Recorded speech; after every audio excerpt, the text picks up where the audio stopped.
कल्पतरुर्गलितं फलं सुखमुखादमृतं द्रवणसंयुतं पिबत भागवत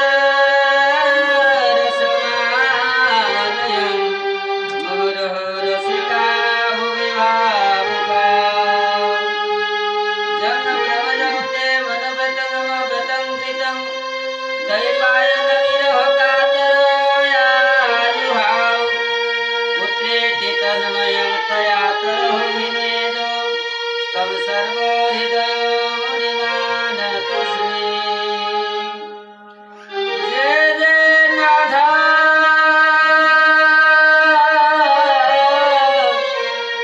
रमण जय जय नवलो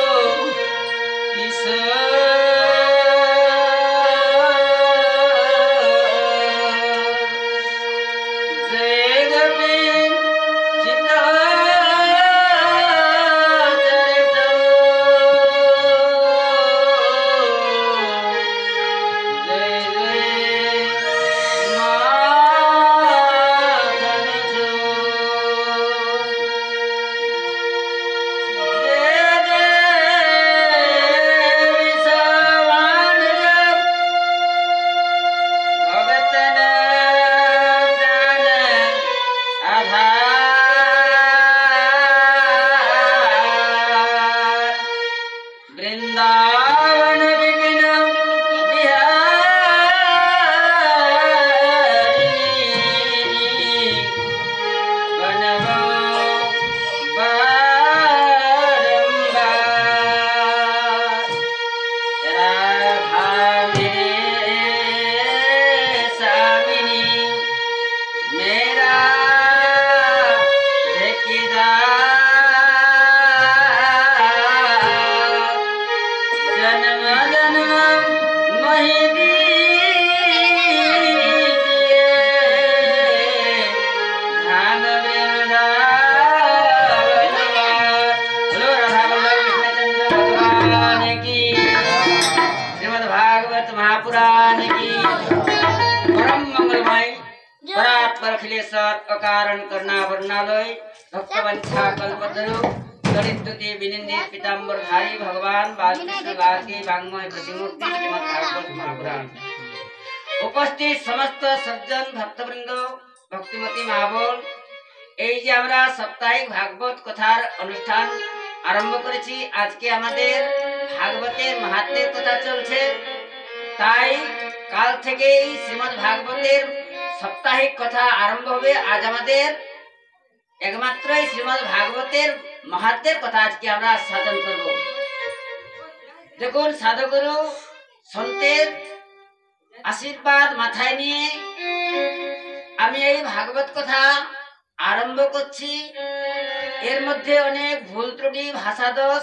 আসতে পারে আপনারা সন্ত মহৎ সেই ভাষা দোষ আপনারা আমাকে নিজের বালক মনে করে নিয়ে আপনারা ক্ষমা করবেন এই বাণীকে পবিত্র করার জন্য আজকে আমরা দুবার ভগবানের নাম উচ্চারণ করি তৎপশ্চাৎ প্রভুর যেমন কৃপা হবে সেইভাবে আপনাদের আমি কথা শ্রবণ করাবো রাধে রাধে গোবিন্দ গোবিন্দ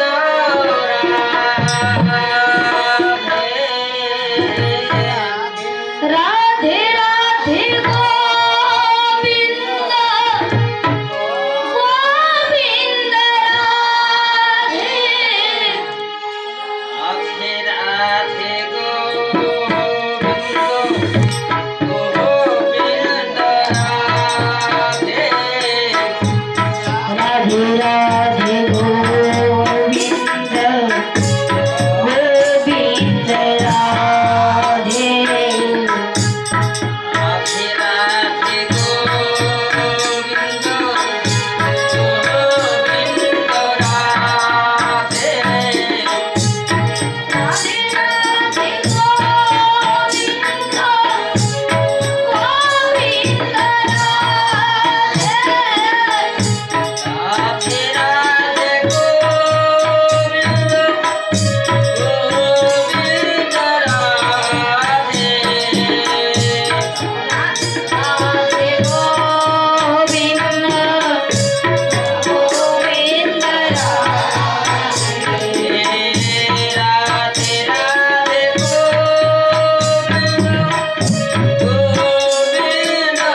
আজকে আমরা সকলে সমাগত উপস্থিত হয়েছি এই ভাগবত কথার আস্বাদন করার জন্য। অনেক সৌভাগ্যের উদয় হতে গেলে তবে এই ভাগবত কথা আস্বাদন করা যায়।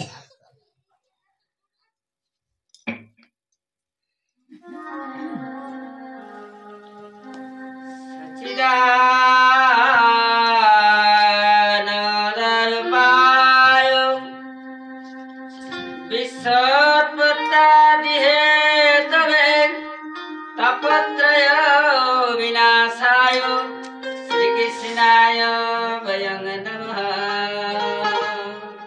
আজ বড় সুন্দর উপযোগীর কথা বললেন। সচ্চিৎ আনন্দ। সৎ বলতে কে? যিনি সত্যরূপে প্রতিষ্ঠিত আছেন।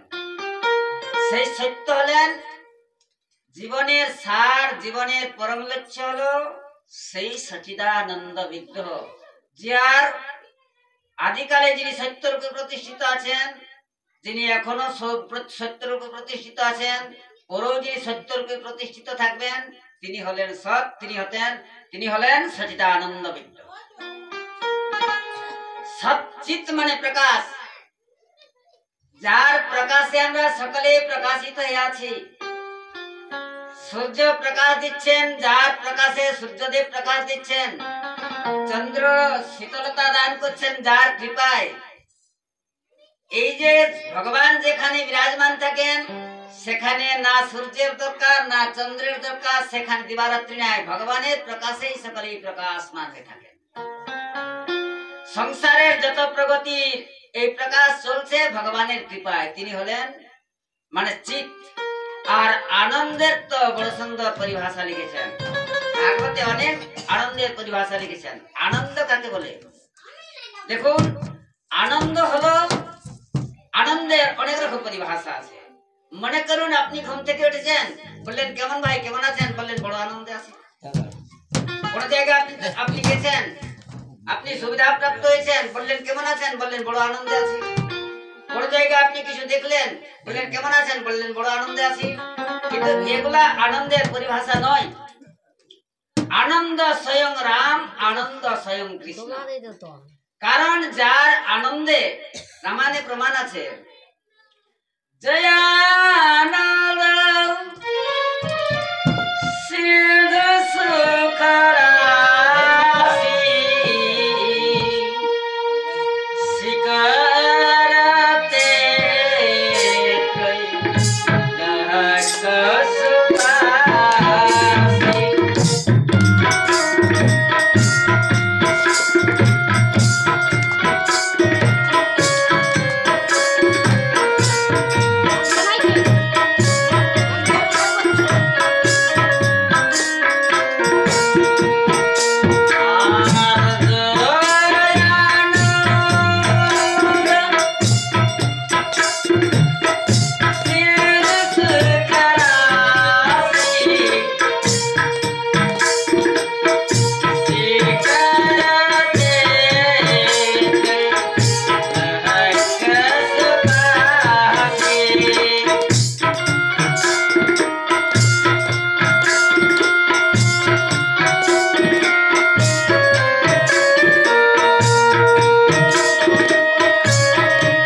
राशि स्वीकरते त्रैलोक्य सुखासी सो सुख धाम राम असनामा।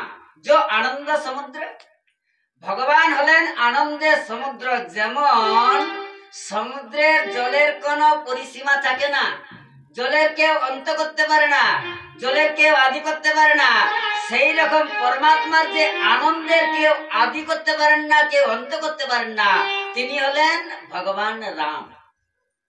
সুখধাম রাম সনাম শ্রীকরতে তৈলক সুপাসী। যার এক কণা বিন্দু পেয়ে নিয়ে পুরা বিশ্ব ব্রহ্মাণ্ড আরাম বিরাম অনুভব করে থাকে ভগবানের কৃপায়। এই যে সংসারে যত আনন্দগুলা বলছেন এগুলা ক্ষণস্থায়ী আনন্দ। একমাত্র এইমাত্র আপনি আনন্দ লাভ করলেন, এইমাত্র আপনার নিরানন্দ হয়ে গেল, এমন তো হতে পারে। মনে করুন কারো যদি পুত্র না থাকে আর যদি বৃদ্ধ অবস্থায় তার ছেলে জন্মায়, তো তার আনন্দে হবার কোথায় বটে? এ তো হবেই। তিনি বড় সুন্দর ভাবে অনেক অনেক মনস্থ করেছেন, যদি আমার পুত্র জন্মে তাকে আমি লেখাপড়া করাবো, তাকে আমি চাকরি ধরাবো, তাকে আমি সকল কিছু বিদ্যায় পারদর্শী করব। যখন পুত্র জন্মে যায় তখন তিনি সকল কিছু করে থাকেন, তারপরে তাকে লেখাপড়া করায়, তাকে আদর যত্ন করে, তারপরে চাকরি ধরায়, বিবাহ দান হয়ে যায়। আর বিবাহ দান হওয়ার পরে যখন ওই ছেলে নিজের পত্নী বউকে নিয়ে বিদেশে চলে যায়, তখন আর মাতা পিতার কত আনন্দ থাকবে। মাতা পিতা বলেন, বাবা দেখো তুমি মানে বিদেশে যাওয়া তোমার দরকার নাই, তুমি এখানেই থাকো। বলে না না, এখানে আমার ছেলে পুলে ভালো থাকবে না, আমাকে বিদেশে যেতে হবে। তখন আর মাতা পিতার আনন্দ থাকে না। তাই আনন্দ একমাত্র ভগবানের আনন্দেই সকলেই আনন্দ। আর ভগবানের যদি কৃপা থাকে তাহলে তোমার কোনোদিন জীবনে আনন্দ মিটবে না। এই জন্যই আনন্দ হলেন রাম, আনন্দ হলেন কৃষ্ণ। কারণ যেদিনটা আমাদের চতুর্থ দিবস আসবে, ভাগবতের মধ্যে আজ তো মাহাত্ম্যের কথা চলছে, আজকে বাদ দিয়ে চতুর্থ দিবস যেদিন আসবে সেই দিন ভগবান কৃষ্ণ জন্ম কথা আরম্ভ হবে। ভগবান কৃষ্ণ জন্মগ্রহণ করবেন, তো আমরা কি বলবো? নন্দ ঘর আনন্দ ভয় জয় কানাইয়া লাল কে, অবধ ঘর আনন্দ ভয় জয় রাজা রাম কে। এইটা তো আমরা কেউ বলি নাই যে নন্দ ঘর কৃষ্ণ ভয় জয় কানাইয়া লাল কে, এ কথা আমরা কোনোদিন বলি নাই। কারণ নন্দ ঘর আনন্দ ভয়, সাক্ষাৎ আনন্দ মূর্তি ভগবান আজ নন্দের ঘরে প্রকটিত হয়ে থাকে। এই জন্য নন্দ ঘর আনন্দ ভয় মানে সাক্ষাৎ আনন্দ মূর্তি অবতার হয়েছেন। এই জন্য আনন্দ হলেন রাম, আনন্দ হলেন কৃষ্ণ। সচিদা আনন্দ রূপায় বিশ্বপত্তাদি হেতবে। এই বিশ্বকে সৃষ্টি করেছেন একমাত্র ভগবান, পালন করছেন ভগবান, আর লয় করে থাকেন ভগবান। বিশ্বপত্তাদি হেতবে তাপত্রয় বিনাশায়, এই যে তিন প্রকার তাপকে বিনাশন করে থাকেন একমাত্র ভগবানের কৃপায়। আমাদের ত্রিতাপ জ্বালা বলতে কোনটা? দৈহিক জ্বালা, দৈবিক জ্বালা আর ভৌতিক জ্বালা। দৈহিক জ্বালা এমন কোন ব্যক্তি নাই যে তার দেহের মধ্যে একটা জ্বালা নাই বলে নিয়ে। প্রত্যেকের শরীরের মধ্যে এক একটা জ্বালা আছে। কারো এই যে ব্যাধি, হাজার মতন ব্যাধি, কারো না কারো একটা ব্যাধি শরীরের মধ্যে আছে, সেই জ্বালায় সে ভুগতে থাকে। এই জ্বালাকে নিবারণ করে থাকেন একমাত্র ভগবান। দৈহিক, দৈবিক, ভৌতিক জ্বালা, এই ত্রিতাপ জ্বালাকে বিনাশন করে থাকেন ভগবান। তাই কি লিখেছেন? দৈহিক, দৈবিক, ভৌতিক জ্বালা রাম রাজ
জ্বালা নাই, না দৈহিক জ্বালা আছে, না দৈবিক জ্বালা আছে, না ভৌতিক জ্বালা আছে। ভগবানের দরবারে কোনো জ্বালা নাই। তাই তাপত্র বিনাশায় শ্রীকৃষ্ণায় বয়ং নম, সেই ভগবানকে আমরা প্রণাম করা যাক। শুধু একলা আমি নয়, সকলে মিলিয়ে প্রণাম করা যাক। বড় সুন্দর একটা ভূমি বলে থাকেন, সেটা হলো নৈমিষারণ্য। এই নৈমিষারণ্যে ৮৮,০০০ মুনি বিরাজমান আছেন। আর আসলে তারা সকলেই ব্রাহ্মণ। নৈমিষারণ্যকে আরেকটা নাম বলেন বিষ্ণু ক্ষেত্র। বিষ্ণু ক্ষেত্র কেন বলেছেন জানো? বিষ্ণু ক্ষেত্র এই জন্যই বলেছেন, ভালো একটা ভোজন একটা বাইর হবে। বিষ্ণু ক্ষেত্র এই জন্যই বলেছেন যে ভগবান বিষ্ণু যখন সুদর্শন চক্র ছেড়ে দিলেন, সমস্ত মুনিগণ ভগবানকে প্রার্থনা জানালেন, বললেন প্রভু এই যে কলিযুগ আগত হচ্ছে, এই কলিযুগে আমরা কিভাবে নিজেকে রক্ষা করব, এই কলির দোষ থেকে আমরা কিভাবে বাঁচবো, আপনি কিছু একটা ব্যবস্থা করে দেন। বললেন ঠিক আছে, আমি সুদর্শন চক্র ছেড়ে দিচ্ছি। এই সুদর্শন চক্র যেখানে আটকাবে সেইখানে তোমরা গিয়ে তপস্যা করো, সেখানে আর কলির দোষ আসবে না। তাই ভগবান সুদর্শন ছেড়ে দিলেন। আজ ঘুরতে ঘুরতে সুদর্শন চক্র কোথায় এলেন? যেখানে ওই নৈমিষারণ্য। তারা বুঝলেন যে এখানে কলি প্রবেশ করতে পারবে না, তাই ৮৮,০০০ মুনিগণ ওখানে বিরাজমান আছেন। আর আসলে তারা সকলেই ব্রাহ্মণ। আর তাদের দীর্ঘদিন পরমাও, কারো ১০,০০০, কারো ২০,০০০, কারো ২৫,০০০, কারো ৫০, কারো লাখ বছর মুনি সেখানে বিরাজমান আছেন। আর তারা একটা যজ্ঞ অনুষ্ঠান করেছেন যে ১০,০০০ বছর যে যজ্ঞ চলবে, সেই রকম একটা যজ্ঞ তারা অনুষ্ঠান করবেন। একটা ভজন বলো।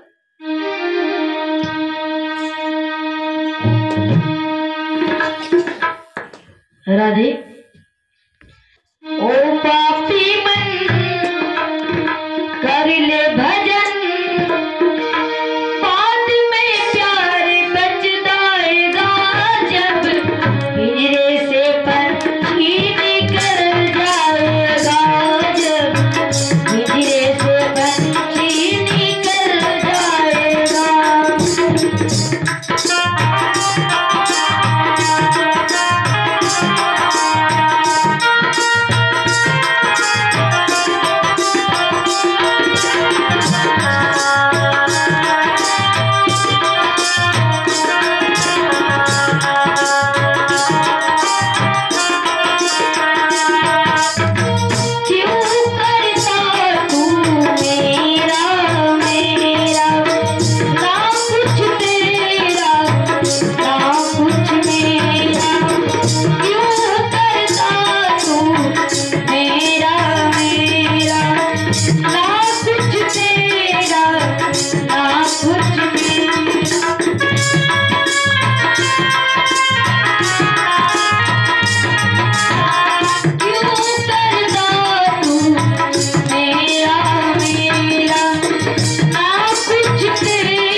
মুনি বিরাজমান আছেন আর সকলেই তারা ব্রাহ্মণ।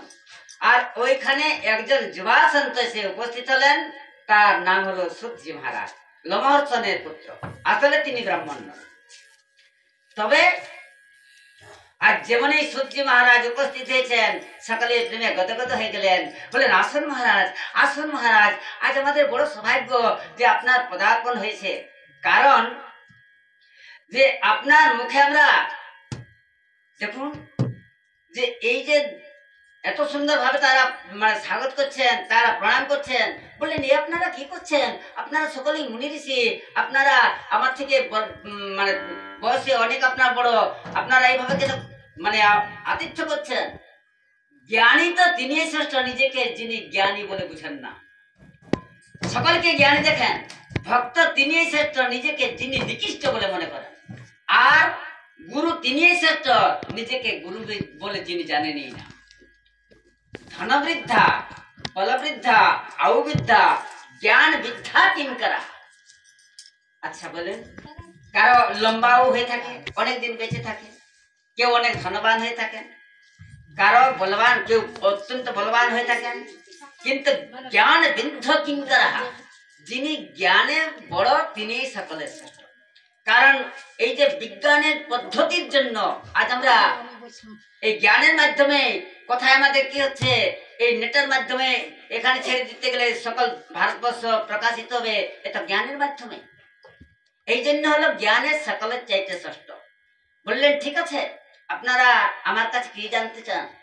বললেন মহারাজ, আমরা আপনার কাছে, কারণ আমরা জানি অজ্ঞান বিধ্বংস কোটি সূর্য সমপ্রভ নির্বিঘ্নে রসতাক্ষাহি কথা সারম মম কর্ণ রসায়ন। আপনি আমাদের ভগবত, যাতে আমরা ভগবান কৃষ্ণকে আমরা কৃষ্ণ ভক্তি উৎপাদন করতে পারি। কারণ আমরা জানি যেমন অন্ধকারকে দূর করে সূর্য উদয় হতে গেলে আর সেখানে অন্ধকার থাকে না, একদম আলোয় প্রকাশিত হয়ে থাকে, সেই মতন আপনার আমাদের যে হৃদয়ের অন্ধকার আছে, এই হৃদয়ের অন্ধকারকে দূর করার একমাত্র জ্ঞান হচ্ছে সূর্যের মতন প্রভাবময়। তাই কৃপা করে আপনি আমাদের ভগবত কথা শোনান। কারণ আমরা জানি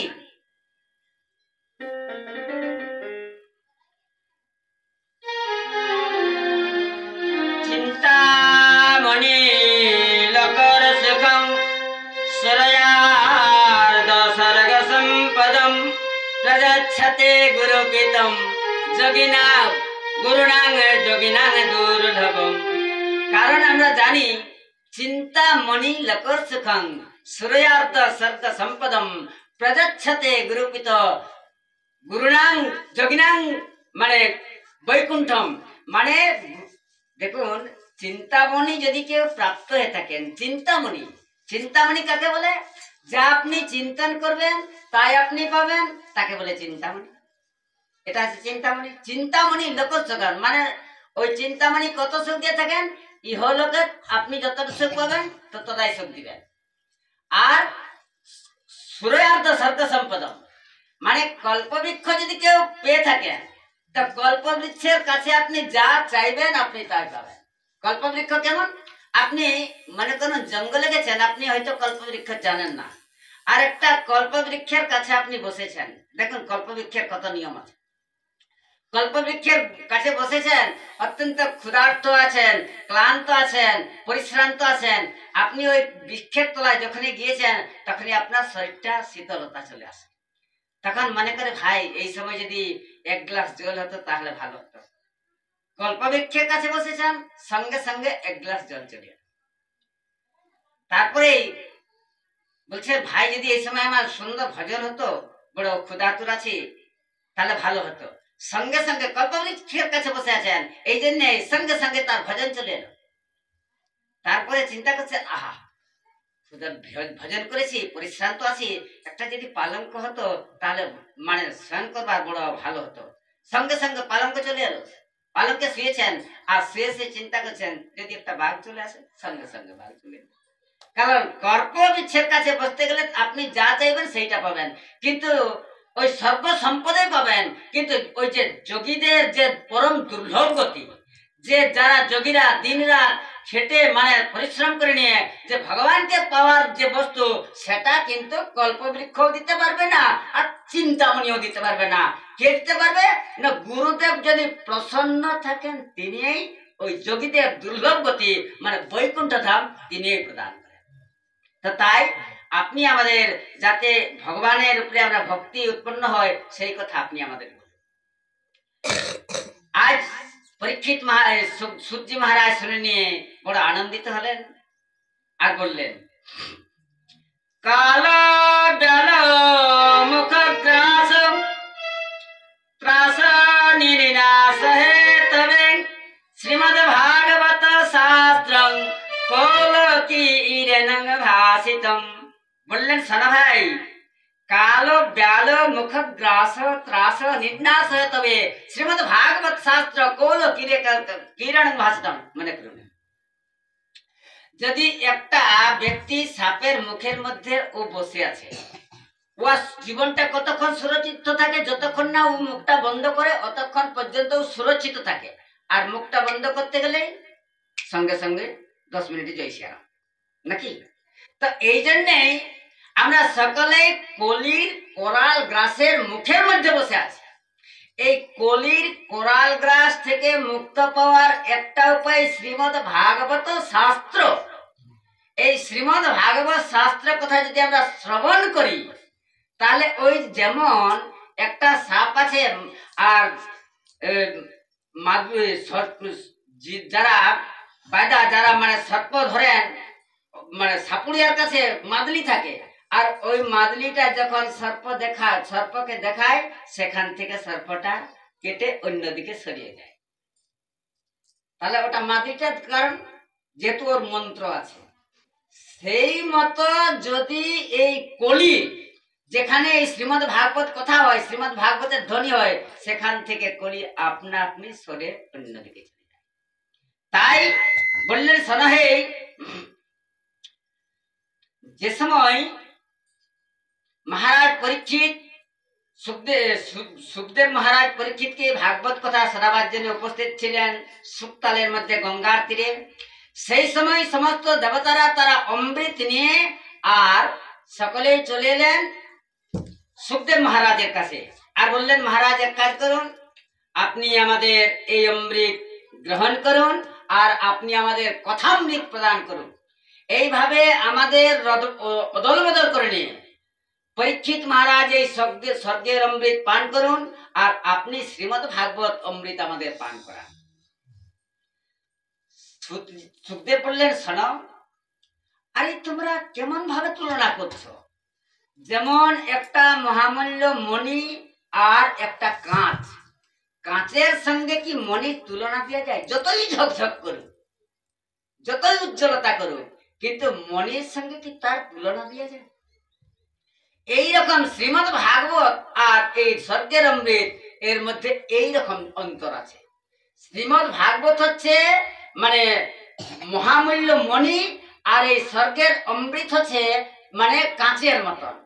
বললে এই জন্যেই সুখদেব মহারাজ এই অমৃত দেবতাদের প্রদান করলেন না, কাকে প্রদান করলেন? পরীক্ষিত মহারাজকে।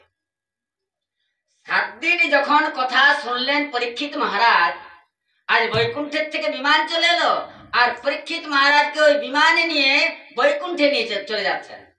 ব্রহ্মা আশ্চর্য হয়ে গেলেন। ব্রহ্মা বললেন, আরে ভাই, ওই বিমান কোথায় যাচ্ছে?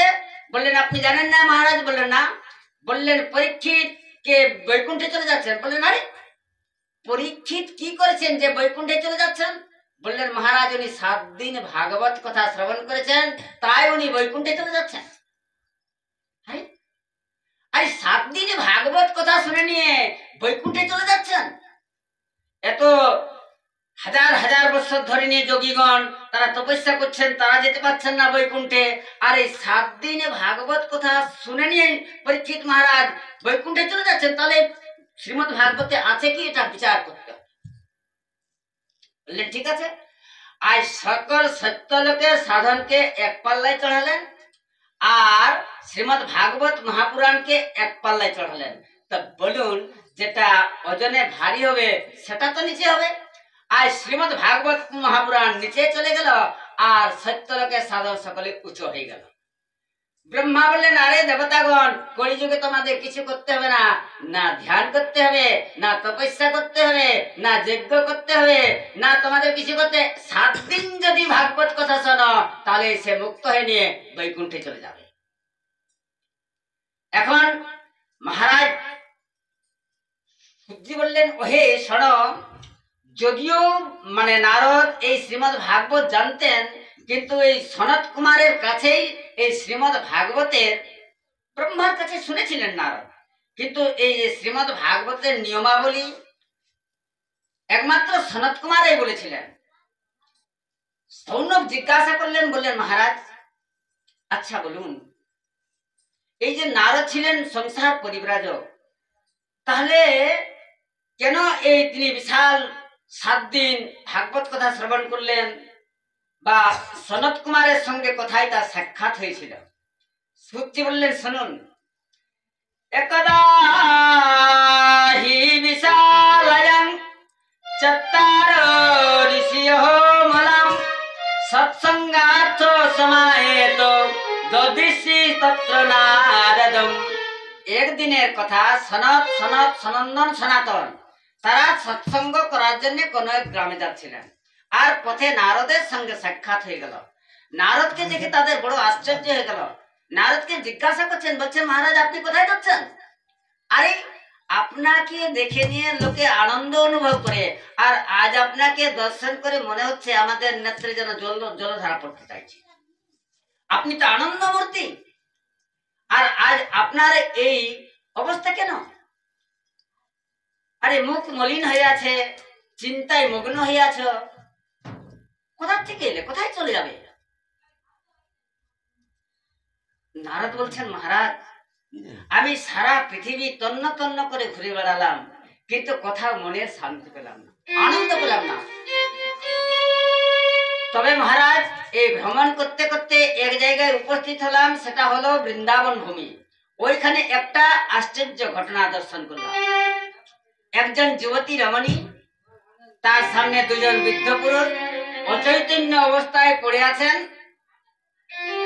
আর অনেক দেবকন্যাগণ ওই যুবতী রমণীকে বাতাস করছেন। আমার দেখে উৎসুক হয়ে গেল, আমি তার কাছে গেলাম। তিনি উঠে দাঁড়ালেন আর বললেন, মহারাজ আজ আপনার দর্শন পেয়েছি, আমার আজ জীবন ধন্য হলো। নারদ জিজ্ঞাসা করলেন, দেবী তুমি কে? আর এই যে 2 জন বৃদ্ধ পুরুষ অচৈতন্য অবস্থায় পড়ে আছেন, এরা কারা? আর এই যে অনেক দেব মানে কন্যাগণ, এরা কে? ভক্তি বললেন, শোনো নারদ, আমার নাম হলো ভক্তি। আর এই যে 2 জন অচৈতন্য অবস্থায় পড়ে আছেন, এরা হলেন আমার 2 ছেলে, জ্ঞান এবং বৈরাগ্য। আর এই যে সমস্ত কন্যাগণকে দেখছেন, এরা হলেন সমস্ত মানে তীর্থ সকল, এবং সমস্ত গঙ্গা যমুনা সরস্বতী, তারা এসে আমাকে সেবা করছেন। এমন দেবীদের সেবা পেয়েও আজ আমার মনে শান্তি নাই। নারদ বললেন, শোনো মা, তোমার ভক্তিদেবী বলছেন, শোনো, আমার জন্মের বৃত্তান্ত তোমাকে শোনাচ্ছি। উৎপন্না দ্রাবিড়ে সাম বিদ্ধিং কর্ণাটকে গতাম কচ্চিন্নাহারাষ্ট্রে গুজ্জরে জীর্ণতাঙ্গতা। বললেন, আমার জন্ম হয়েছে দ্রাবিড়ে, মানে কর্ণাটকে পালিত হয়েছি। কোথাও কোথাও সম্মান পেলে এই গুজরাটে আমার সমস্ত শরীর অঙ্গভঙ্গ হয়ে গেছে। এই বৃন্দাবন ভূমিতে এসে আমি মানে তারুণ্যতার জওয়ান অবস্থা প্রাপ্ত করেছি, কিন্তু আমার এই 2 ছেলে অচৈতন্য অবস্থায় তারা পড়ে আছে। আপনি কোন রকমে এরাকে জাগান। নারদ বলছেন, সনাদেবী আমি জ্ঞান দৃষ্টে সব দেখতে পাচ্ছি, কারণ এখন কলিযুগ আগত হয়ে গেছে। এই কলিযুগে এখন মিথ্যাচার, অসত্যতা, পবিত্রতা সেখানে কারো কিছু নেই, সকলেই লোভে পড়ে গেছেন। তীর্থে তীর্থে ভ্রমণ করে নিয়ে আমি সারা তীর্থ ভ্রমণ করলাম, কোথাও মনে শান্তি পেলাম না। কিন্তু এই সময় যিনি নিজেকে মানে অটুট করে রেখেছেন, ভগবানের চরণে ভক্তি করেছেন, তিনি জ্ঞানী, তিনি পণ্ডিত। কিন্তু দেবী, আজ ভক্তি দেবী বললেন, সনক নারদ, আমি তোমার কথায় বড় প্রীত হয়েছি, কিন্তু এক কথা তো আপনাকে বলছি, যে এই যে কলিযুগ আসার জন্যই তো আমাদের এই দুরবস্থা। তাহলে এই পরীক্ষিত মহারাজ কলিযুগকে এখানে থাকতে দিচ্ছেন কেন? তাকে দেশ থেকে বিতাড়িত কেন করছেন না? আর ভগবান এই অনাচার অবিচার সহ্যই বা কেন করছেন? নারদ বললেন, সানাদেবী বললেন, এই সময় বললেন, শোনো, তুমি তো ভগবানের অর্ধাঙ্গিনী, এবং আপনার ডাকে তো অতি নিচ ঘরে তিনি চলে আসবেন।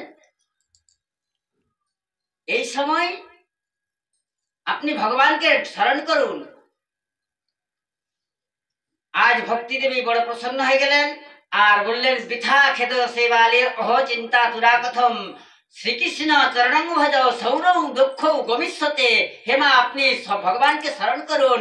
আপনার যে দুঃখের জ্বালা, আপনার যে হৃদয়ের জ্বালা, আপনার যে দেহের জ্বালা, আপনার বিনাশন হয়ে যাবে ভগবানকে স্মরণ করতে গেলে। বললেন, নারদ, তোমার কথায় আমি বড় প্রীত হয়েছি, এখন আমার দুই ছেলেকে আপনি জাগান। আজ নারদের দয়া হলো, আজ ওই জ্ঞান এবং বৈরাগ্যকে জাগাবার জন্য বেদ বেদান্ত ঘোষৌচ গীতা পাঠ মোহর মোহর বধমানং তদা তেনং কথং চিত্ত কথা বলাম। আজ বেদ পাঠ করে শোনালেন, বেদান্ত পাঠ করে শোনালেন, মুহুর মুহুর গীতা পাঠ করে শোনালেন। কোন রকমে তারা জাগলেন, কিন্তু তাদের আলস্যবশত চোখ খুলতে পারছেন না। তাদের সারা শরীর শুকনো কাঠের মতন শক্ত নিস্তেজ হয়ে গেছিল, এই চুলগুলা বক পালকের মতন সাদা হয়ে গেছিল। তারা হাই তুলতে লাগলেন, আর সেই সময় দৈববাণী হয়ে গেল, এতদর্থং তু সৎকর্মং সুরেশ তবং সমাচারম তত্তে কর্মাভিষদ্ধতি সাধব সাধু ভূষণম।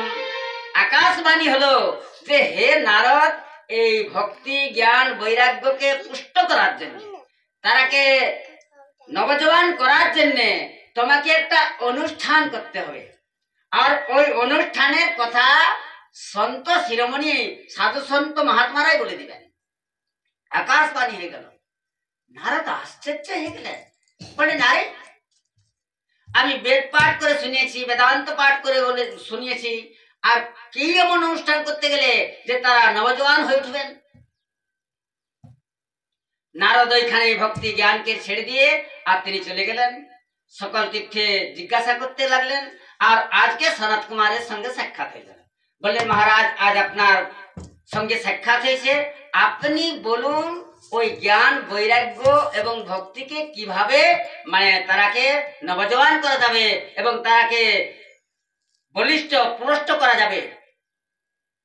বললেন, শোনো হে নারদ, প্রলয়ং হি গমিষ্যতে শ্রীমদ্ ভাগবতে কথার্থনে কলর্দশাইম সর্বে সিংহ শব্দার্থে বিকাইব। বললেন, শোনো, প্রলয়ং হি গমিষ্যন্তে শ্রীমদ্ ভাগবত ধ্বনি। ওহে নারদ, শোনো, তোমাকে তারাকে পুষ্ট করার জন্য, তারাকে বলিষ্ঠ করার জন্য, তারাকে নবজোয়ান করার জন্য তোমাকে 7 দিন ভাগবত কথা তাকে শ্রবণ করাতে হবে। বললেন, কি কথা আপনি বলছেন মহারাজ? বললেন, হ্যাঁ, প্রলয়ং হি গমিষ্যন্তে শ্রীমদ্ ভাগবত ধ্বনি কলোর দশা ইম সর্বে সিংহ শব্দার্থে বিকাইব। যেমন যেখানে সিংহ থাকে সেখানে আর নেকড়ে বাগড়া থাকতে পারে না, সেখানে আপনা আপনি ভয় পালিয়ে যাবে। তো বললেন, এই যে কলির সমস্ত দোষ, হিংসা, অবিচার, অত্যাচার যতই আছে, যেখানে শ্রীমদ্ ভাগবতের কথা হবে, যেখানে শ্রীমদ্ ভাগবতের ধ্বনি হবে, সেখানে কলির দোষ থাকতে পারে না। বললেন, মহারাজ, কি কথা বলছেন? শ্রীমদ ভাগবত তো বেদের সারাংশ নিয়ে ব্যাসদেব বর্ণন করেছেন। তা আমি তো স্বয়ং বেদ পাঠ করে শুনিয়েছি, গীতা পাঠ করেছি। তাহলে তারা কি এইভাবে তারা কি নবজওয়ান হয়ে উঠবে?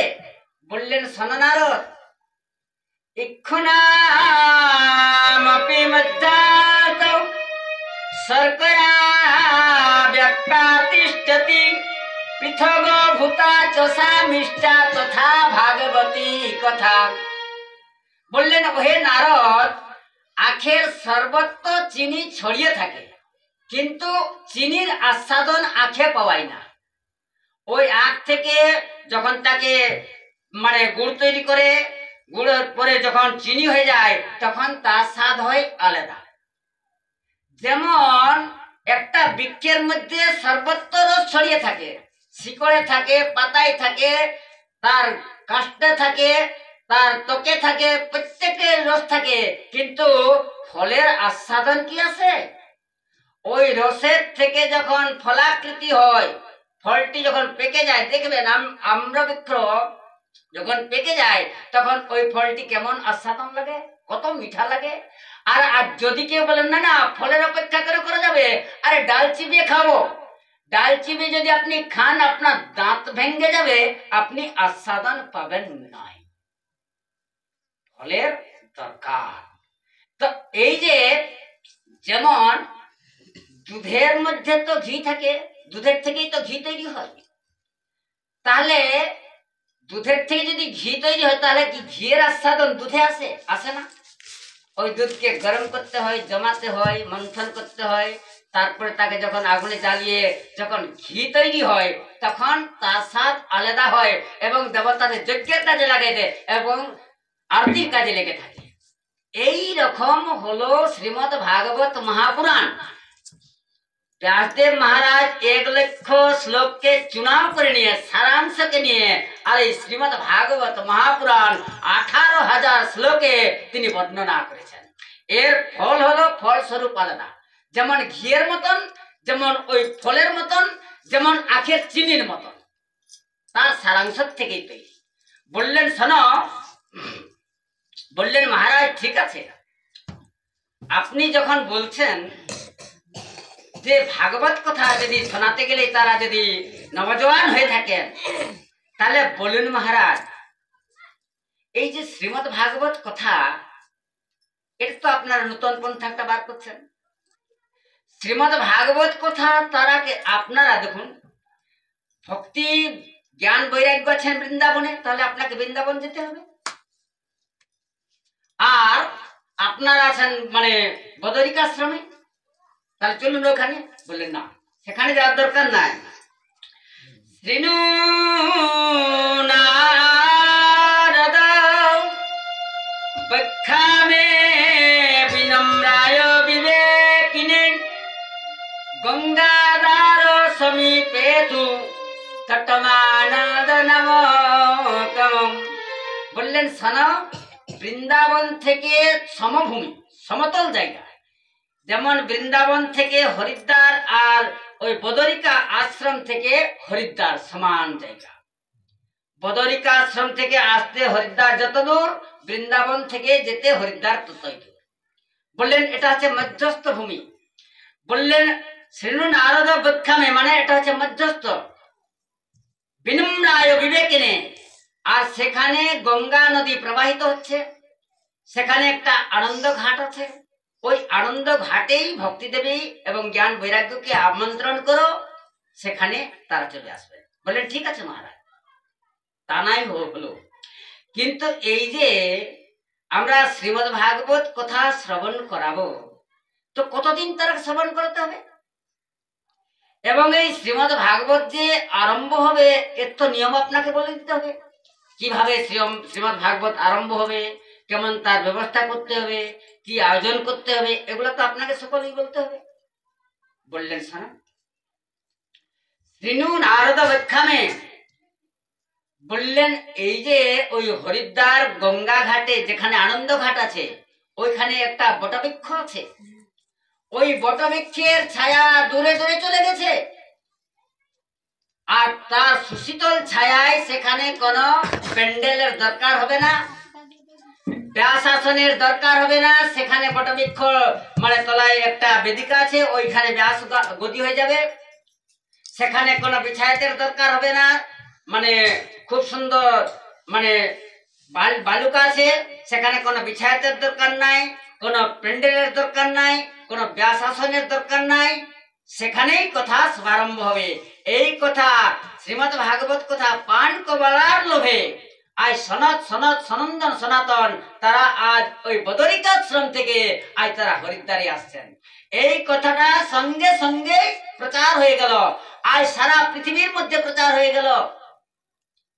সকলেই মহাত্মারা দৌড়ে দৌড়ে আসতে লাগলেন, যোগী আসতে লাগলেন, তপস্যা আসতে লাগলেন, সিদ্ধগণ আসতে লাগলেন, এবং লিখেছেন সমস্ত যে পুরাণ আছে তারাও দেহ ধারণ করে এসেছিলেন। যত তীর্থ ছিল তারাও দেহ ধারণ করে এসেছিলেন। সমস্ত দেবতারা নিজ বাহনে তারা চলে এসেছিলেন, এবং সেখানে যত পর্বত ছিল তারাও দেহ ধারণ করে এসেছিলেন। সেখানে একটা বিশাল লোকের সমাগম হয়ে গেল। একদিকে দেবতাগণ বসে গেলেন, একদিকে তীর্থগণ বসে গেলেন, একদিকে সমস্ত মানে যত পুরাণ আছে সংহিতা আছে তারাও দেহ ধারণ করে বসে গেলেন, একদিকে সন্তজন বসে গেলেন, একদিকে সমস্ত গ্রামের মাতারা বসে গেলেন। আর ওই নারদ প্রদত্ত ব্যাস আসনে আজকে সনত কুমারকে বসালেন ওই মানে বৃক্ষের বেদুকা তলায়। আজ নারদ মানে সনত কুমার এই শ্রীমদ্ ভাগবতের আলোচনা করতে শুরু করে দিলেন। 3টি আসন পেতে দিলেন, বললেন জ্ঞান এবং ভক্তি বৈরাগ্যের জন্য 3টি আসন পেতে দিলেন। বললেন তোমাদের নিমিত্তে এই কথা আমরা আরম্ভ করছি। আজ প্রধান শ্রোতারূপে নারদকে বসালেন। আর আজ সনত কুমার বলছেন সদা সেব্বা শ্রীমদ্ ভাগবতী কি হো যস্যা শ্রবণে মাত্রেণ হরিশ চিন্তন সমশ্রেয়ত। বললেন ওহে শোনো শোনো, সদা সেব্য শ্রীমদ্ ভাগবতী কি হো, এই শ্রীমদ্ ভাগবত কথা সদাই সর্বদাই আস্বাদন করে থাকুন, আস্বাদন করতে থাকুন। শ্রীমদ্ ভাগবত আগে এটা আপনারা শোনেন। শ্রী মানে লক্ষ্মী আর শ্রী মানে ঐশ্বর্যকেই বলা যায়। ম মানে ম, এই যে ভাগবত, ভাগবত কেন বললেন? ভ মানে ভক্তি, ব মানে বৈরাগ্য, আর গ মানে জ্ঞান। মানে এটা ভক্তি জ্ঞান বৈরাগ্যেরই তত্ত্ব কথা এই শ্রীমদ্ ভাগবত মহাপুরাণে আছে। ম মানে মন্থন করা। যেমন সমুদ্র মন্থন করে নিয়ে 13টা রত্ন উঠেছিল, উচ্চৈঃসভা ঘোড়া উঠেছিল, ঐরাবত হাতি উঠেছিল, পারিজাত পুষ্প উঠেছিল, তারপরে কল্পবৃক্ষ উঠেছিল, কৌস্তব্য মুনি উঠেছিল, অপ্সরারা উঠেছিলেন, তারপরে দ্বিতীয় চন্দ্র উঠেছিল, মদিরা উঠেছিল, মেঘ উঠেছিল, 13টা রত্ন উঠেছিল। শেষে উঠেছিল অমৃত। আর ওই অমৃত পান করে নিয়ে দেবতারা হয়েছিলেন অমর। তো বললেন এই যে ভাই ব্যাসদেব মহারাজ 1 লক্ষ শ্লোক মন্থন করে নিয়ে এই শ্রীমদ্ ভাগবত অমৃত তিনি মানে আমাদের জন্য প্রদান করেছেন। বললেন মহারাজ এই শ্রীমদ্ ভাগবত অমৃত কেমন? বললেন এতে অমর তত্ত্ব ভরা আছে। যস্যা শ্রবণে মাত্র হরিশ চিত্র সমশ্রেয়। এটা শ্রবণ করতে গেলে ভগবান তার হৃদয়ের মধ্যে আসন গ্রহণ করে থাকে। ম মানে মন্থন, আর দ মানে দান। মানে যারা এই শ্রীমদ্ ভাগবত মন্থন করেছেন, যেমন যারা মহান মহান বক্তা আছেন তারা শ্রীমদ্ ভাগবতকে মন্থন করে নিয়ে আর শ্রোতাদের কাছে বিতরণ করছেন। আর তাদের মুখের থেকেই তো আমরা এই শ্রীমদ্ ভাগবত কথা শ্রবণ করছি। এই যে টিভি চ্যানেলে আপনারা দেখছেন, তারা বক্তারা বলছেন, আমরা ঘরে বসে নিয়ে তাদের প্রবচন শ্রবণ করছি। কত সৌভাগ্যের বিষয়। তো বললেন শ্রবণ মাত্র নাম। বললেন আরেক কথা, বললেন এই যে শ্রীমদ্ ভাগবত এর মধ্যে 12টা স্কন্ধ আছে। ভালো করে ধ্যান দেন। শ্রীমদ ভাগবতে 12টা স্কন্ধ আছে, আর ভগবানের এই শ্রীমদ ভাগবত হলো সাক্ষাৎ ভগবানের মূর্তি। তেনেয়ং বাংময় প্রতিমূর্তি প্রত্যক্ষ বর্ত হরে, এটা সাক্ষাৎ ভগবানের শরীর বটে আমরা যদি মানি তো। এই ভাগবত আর ভগবানের মধ্যে কোনো পার্থক্য নাই। মানে এই ভগবানের মুখ থেকে এই শ্রীমদ ভাগবত মহাপুরাণ তিনি নিজের থেকে প্রচার করেছেন। এই জন্যেই ভগবতা পুত্তম ভাগবতম, ভগবানের মুখের থেকে এটা বিগলিত। তাই বললেন যেমন দ্বাদশ স্কন্ধ আছে, 12টা স্কন্ধ, ভগবানের অঙ্গ 12টা আছে, যেমন পা 2টা আছে ভগবানের, তো বললেন এই যে ভাগবতের প্রথম স্কন্ধ দ্বিতীয় স্কন্ধ ভগবানের 2টা পা, বললেন ভগবানের 2টা উরু আছে, বললেন তৃতীয় স্কন্ধ চতুর্থ স্কন্ধ ভগবানের 2টা উরু, বললেন ভগবানের তো কোটিদেশ আছে, বললেন পঞ্চম স্কন্ধটা হলো ভগবানের কোটিদেশ, বললেন ভগবানের তো উদর আছে, বললেন ষষ্ঠম স্কন্ধ হলো ভগবানের উদর, বললেন ভগবানের তো হৃদয় আছে, বললেন সপ্তম স্কন্ধ হলো ভগবানের হৃদয়, বললেন ভগবানের তো 2টা বাহু আছে, বললেন অষ্টম নবম 2টা বাহু ভগবানের। এই শ্রীমদ ভাগবতের 2টা বাহু হলো, বললেন ভগবানের মুখ আছে, বললেন এই দশম স্কন্ধ যেটা সেটা আছে ভগবানের মুখ, বললেন ভগবানের তো লল্লাট আছে, কপাল আছে, বললেন একাদশ স্কন্ধটা ভগবানের হচ্ছে কপল, আর বললেন দ্বাদশ ভগবানের তো শিরদেশ আছে, বললেন দ্বাদশ স্কন্ধটা আছে ভগবানের শিরদেশ। তাহলে এটা আমরা বুঝে গেলাম যে এই শ্রীমদ ভাগবত সাক্ষাৎ ভগবানের মূর্তি। তো বললেন মহারাজ, বললেন এই শ্রীমদ ভাগবত যেখানে আলোচনা হয়ে থাকে, এই শ্রীমদ ভাগবত যারা কথা শ্রবণ করে থাকেন, বললেন সেখানে আর মানে সেই জায়গা তীর্থের রূপ ধারণ করে থাকে, সেখানে আর কলির এই যে আমরা শ্রীমদ ভাগবত কথা যতদূর এই মানে শব্দ যেখানে প্রবেশ হচ্ছে সেখানে আর কলি থাকতে পারে না। শ্রীমদ ভাগবতে একদম দদ্দরাট লিখে দিয়েছেন, সেখানে যতদূর আওয়াজ যাবে সেখানে কলির দোষ থাকতে পারে না। বললেন মহারাজ, বললেন এই যে এই শ্রীমদ ভাগবত কি হয় ভাই, বললেন যার ঘরে থাকে এই শ্রীমদ ভাগবত সেই ঘরটা তীর্থের রূপ ধারণ করে থাকে, কিন্তু তাকে প্রত্যেকদিন নিয়মিত ভাবে মানে সন্ধ্যাবাতি দেখাতে হবে, তাহলেই সেটা মানে সেই গৃহটা তীর্থ হয়ে থাকে। আর যেখানে এই শ্রীমদ ভাগবতের আলোচনা হয় সেখানে আর পাপ থাকে না। এই কথা বলতে বলতেই আজ সেই যে জ্ঞান ভক্তি বৈরাগ্য তারা যে বৃন্দাবনে ছিলেন, আজ তারা নবজোয়ান প্রাপ্ত হয়েছেন, আর তারা ভগবানের কীর্তন করতে করতে আজ ওই বৃন্দাবনের মধ্যে প্রবেশ করছেন।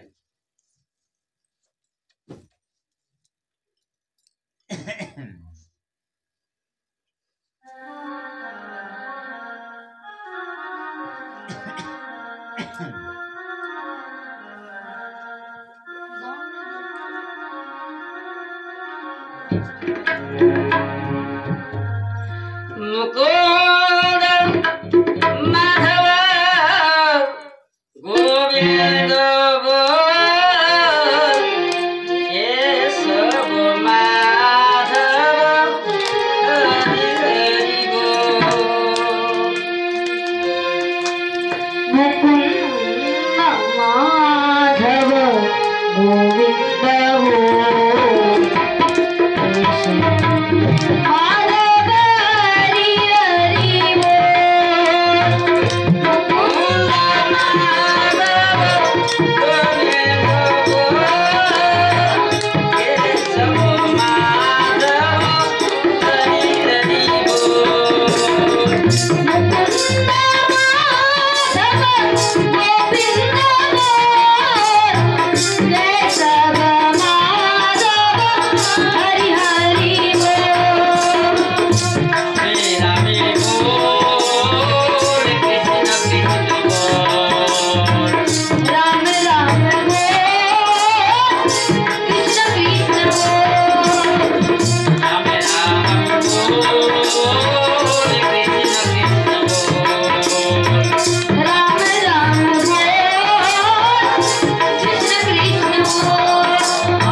জ্ঞান ভক্তি বৈরাগ্য তারা তিনজন ভগবানের কীর্তন করতে করতে আজ ওই ভূমিতে উপস্থিত হয়ে গেলেন।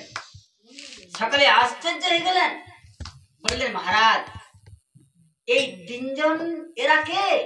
বললেন ওহে। বললেন তারা, বললেন হ্যাঁ এরা হলেন জ্ঞান ভক্তি বৈরাগ্য, আর এদের নিমিত্তেই ভাগবত আরম্ভ করা। তারা কলিযুগে শেষ হয়ে গেছিলেন, এই তারাকে পুনর্জাগৃত করার জন্য, তারাকে পুনরায় নবজোয়ান করার জন্য এই শ্রীমদ্ ভাগবত কথা শুভারম্ভ। আজ জ্ঞান ভক্তি বৈরাগ্য বললেন আমরা কলিযুগে শেষ হয়ে গেছিলাম, আপনি আমাদের কথা সিঞ্চনে পুনর্জাগৃত করেছেন, এখন আপনি বলুন আমরা কোথায় স্থান গ্রহণ করব। সনত কুমার বললেন মা আপনি তো ভগবানের অর্ধাঙ্গিনী, আপনি তো ভক্তের হৃদয়ে নিবাস করেন, তো আপনাদের জন্য 3টা আসন পেতে দিয়েছি, ওই আসনে আপনারা বিরাজমান করুন। জ্ঞান ভক্তি বৈরাগ্য 3 আসনে বিরাজমান আছেন। আজ সনত কুমারকে জিজ্ঞাসা করলেন, বললেন আচ্ছা মহারাজ আপনারা যখন একটা এই নতুন পন্থা বার করেছেন, তো আপনারা বলুন এই শ্রীমদ্ ভাগবত মহাপুরাণ শ্রবণ করতে গেলে কোন কোন পাপ থেকে মুক্ত হওয়া যায়, কোন কোন পাপ থেকে আমরা রক্ষা পাবো, কোন কোন পাপ এতে স্পর্শ করতে পারবে না। আজ সনত কুমার বলছেন যে মানবা পাপ কৃতস্য সর্বদা সদা দুরাচারতা বিমারে গেগাং কোধাগ্নি দগ্ধা কুটিলাশ্চ কামিনাং সপ্তাহ যজ্ঞেন কল পুনর্দিতে